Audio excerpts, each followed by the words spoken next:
This is the last straw with Paul. My name is Paul Mon. First rant ever. How you doing? Justin Bieber. Here we go. This little fool puked on stage, everybody. Hey, if you're nervous, you puke in the back. That's what you do.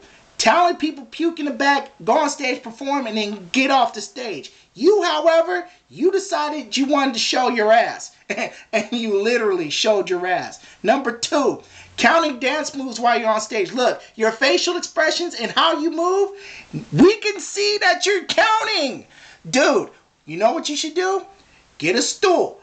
Sit on a stool. Put your Sweetwater lips right in front of that microphone and sing. You got backup dancers, bruh. Let them dance. You do the singing. That's all. Don't make it difficult. Just do your job and they'll do the rest. Number 3, it may be just me.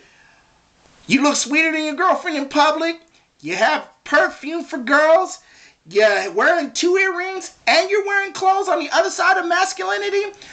Dare I say it? Yep, you heard it here first. He's Drinks the Schmitz. Look, man, get out of that closet of secrecy and come on out. Not that there's anything wrong with that, but you're lying to yourself. I know it. You know it. Selena Gomez knows it, and all the world knows it. Come out the closet. Shoot, pregnancy scared my ass.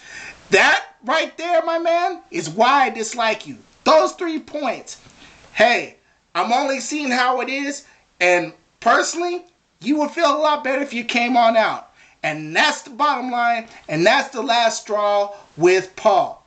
So, for all you people that may get offended for something I said in future episodes, this is part 1. Come back to part 1. I am sorry. That's all you're going to get.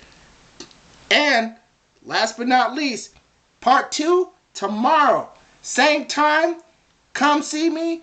Me, Zac Efron, LL Cool Zach. You heard it here first. And I'm coming!